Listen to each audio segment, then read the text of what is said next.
Hello friends, आज का video बहुत ही शानदार होने वाला है क्योंकि मैं आपको लेके आया हूँ initial vertical pile load testing के पास में। जैसा कि आपने पहले देखा होगा, कैंटिलेज लगा के हम लोग टेस्ट करते थे, पर अब ये न्यू टेक्नोलॉजी आई है और समय को बचाने के लिए ये टेक्निक आई है लोड की।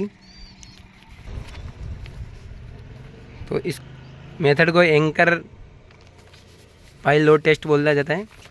तो जैसे कि अब आप देख रहे हैं, initially vertical pile load test हो गया अपना, पाइल का डाया हो गया, पाइल की डेप्थ हो गई, डिजाइन लोड जैसे अपने 450 टन है तो इसका 2.5 टाइम इसमें भी वो उसी तरीके से प्रोसेस चलता है, तो 1125 MT हो गया।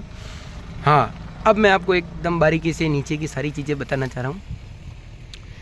जैसे कि आप देख रहे हैं, इस साइड से मैं आपको दिखाता हूँ। ये अपनी पाइल हो गई है, पाइल के ऊपर हमने एक प्लेट रखी हुई है और उसके ऊपर 2 जैक रखी हुई हैं। जैक की जो अपनी कैपेसिटी है वो एक 800 टन का है, दोनों मिला के 1600 टन हो जा रहे हैं। और इसका अपने टोटल जो लोड देना है, टेस्ट लोड 1125 टन है। तो ये काम कैसे करता है इसके बारे में मैं आपको जानकारी देना चाह रहा हूँ, क्योंकि बाकी टेस्ट तो आपने देखे ही हैं, कैंटिलेज वाला है वो सारा सिस्टम। उसमें डेड लोड जैसे अपने 1125 टन इसके अंदर है, तो उसमें 1125 टन ही अपन डेड लोड दिए जाते हैं। उसका 2.5 टाइम करते हैं। इसमें 2.5 टाइम करने का है नहीं, क्योंकि ये जो एंकर पाइल दिखाई दे रही है अपनी, एक ये एंकर पाइल है और दूसरी वो एंकर पाइल है। इसके अंदर इसकी डिज़ाइन जो करी जाती है उसके अंदर ही 20% एक्स्ट्रा करके ही इसका डिज़ाइन होता है। तो ये अभी एंकर पाइल के जो है उससे अपने स्टील को पकड़ के और दोनों तरफ फुल वेल्डिंग कर दी गई है, इस साइड भी और उस साइड भी। अभी जैसे कि अपन ये प्रेशर गेज है अपना, यहाँ से अपन लोड देते हैं। अभी हमारे को 1 घंटे से ऊपर हो गया, पर घंटे इसमें 40 किलोग्राम देना था, तो अभी 90 का सेकंड चल रहा है अपना, 90 का दे दिया अपन ने रीडिंग लोड इसमें। और जैसा कि आप देख रहे हैं कितना अब हम अपने थोड़ा ऊपर उठा है। जैसा कि आप देख पा रहे हैं 3 से 4 mm अपना रैम बाहर निकला है जैक का। और ये डेटम बार के ऊपर अपना डायल गेज हो गए चारों तरफ के। ये वही प्रोसेस है, उसमें भी ये सेम यही रखा जाता है, बस उसके अंदर नीचे जाके फिर देखना पड़ता है। इसमें थोड़ा सुरक्षित है, बाहर ही की साइड में ही रखे हुए हैं और ये रीडिंग तो आप पढ़ ही पाते हैं।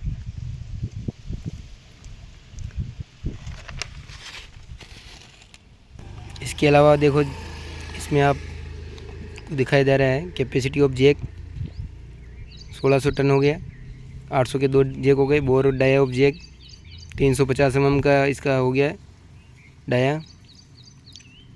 और जब डाया इंटू 2 करेंगे अपन, क्योंकि 2 जैक है, तो ये अपना बोर एरिया आ जाएगा।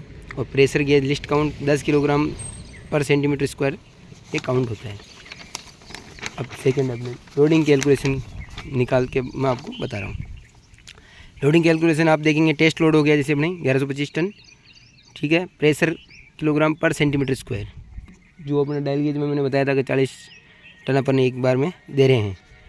तो कैसे दे रहे हैं वो आपको समझा रहा हूँ। जैसे इसका फॉर्मूला हो गया लोड डिवाइडेड बाय जैक का बोर एरिया। तो 1125 टन हो गया इंटू 1000। तो जैक का जो एरिया हो रहा है 1923 हो रहा था, यहाँ से ये लिया गया है, क्योंकि ये 961.62 इसका जो सरकमटेंस है वो निकाल लेते हैं पाई से। तो इसके बाद में अपना 584.95 किलोग्राम पर सेंटीमीटर स्क्वायर, मतलब अपने को जो डायल गेज है उसके अंदर 584.95 किलोग्राम पर सेंटीमीटर स्क्वायर तक अपने को जाना है। मतलब रीडिंग जो है अपने 590 तक रीडिंग जानी चाहिए। तो 590 तक रीडिंग जा रही, तो इसको कैसे अपन ने काउंट किया है, कितने कितने घंटे में, पर घंटे जैसे अपन 90 टन का लोड दे रहे हैं तो 46 किलोग्राम पर सेंटीमीटर स्क्वायर ये जा रहा है।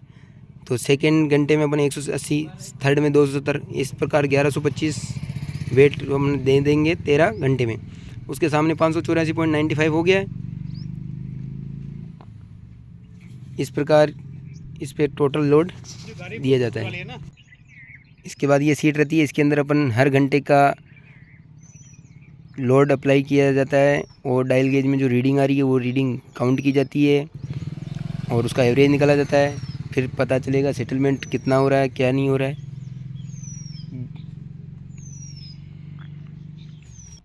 इसके अंदर सबसे मेन काम है ये जो स्टील आप देख रहे हैं इसकी फुल वेल्डिंग, क्योंकि जैसे जैसे लोड होता है ये गर्डर को ऊपर फेंकता है और पाइल तो अपनी नीचे जाती नहीं है, क्योंकि अपनी डिज़ाइन सब सही है तो पाइल नीचे जाती नहीं है। और ये क्या है कि इसके ऊपर सारा जो लोड है वो एंकर पाइल के ऊपर ही आता है। तो ये जो वेल्डिंग देख रहे हैं इसको तोड़ देता है, ये स्टील को भी तोड़ के बाहर फेंक देता है।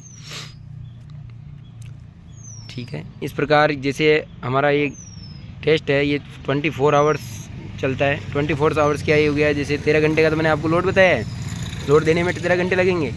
फिर उसके बाद में लोड जैसे दे दिया तो 24 आवर्स के लिए उसको छोड़ देते हैं। 24 आवर्स के लिए ये लोड पूरा ऐसा इसके ऊपर रहेगा। फिर उसके बाद में इसको जैसे जैसे अपन ने लोड दिया था उसी प्रकार एक एक घंटे में वापस लोड को रिलीज़ करते जाएंगे और फिर 13 घंटे के अंदर ही अपना पूरा टोटल लोड रिलीज़ कर देंगे और इस प्रकार हमारा टेस्ट कंप्लीट हो जाएगा। अब टेस्ट का रिजल्ट क्या है तो ये अपने जैसे 18 mm तक पाइल का एक रहता है। अगर ये 15-16 mm तक ही सेटल होती है तो कोई दिक्कत नहीं। 18 mm के ऊपर अगर ये सेटल होती है तो इस पाइल फेल मानी जाती है, ये इसके रिजल्ट के अंदर रहता है। तो इस प्रकार मैंने ये एक बहुत ही महत्वपूर्ण वीडियो बनाया है। लोअर टेस्टिंग में कोई भी क्लाइंट आते हैं तो ये जितने भी आप डायल गेज देख रहे हैं, डिटम बार देख रहे हैं, ये वाला जो डायल गेज अपना मेन और इन सब का जैक हो गया, इन सब का सर्टिफिकेट मांगते हैं। और बाकी तो डिज़ाइन ड्राइंग है ही अपने पास में। स्टार्ट ही किया अपना 1 घंटा हुआ है। 1 घंटे में मैंने अभी बताया था आपको 90 तक अपन रीडिंग इसमें लोड दे देंगे। 90 में आपको बता ही दिया था इतना लोड आएगा। सेकंड में कितना टोटल अपना 580 तक, तो इसमें 700 तक बना हुआ है। 580 तक अपने इसमें लोड देना है अपने को। ठीक है, जैसे ये 13 घंटे हो जाएगा मैं और वीडियो बना के आपको डाल दूंगा। अगर इसमें कुछ समझ में नहीं आया हो तो आप मेरे को बेधड़क पूछ सकते हैं। और थैंक यू, वीडियो को आप लास्ट तक ज़रूर देखिएगा। Thank you.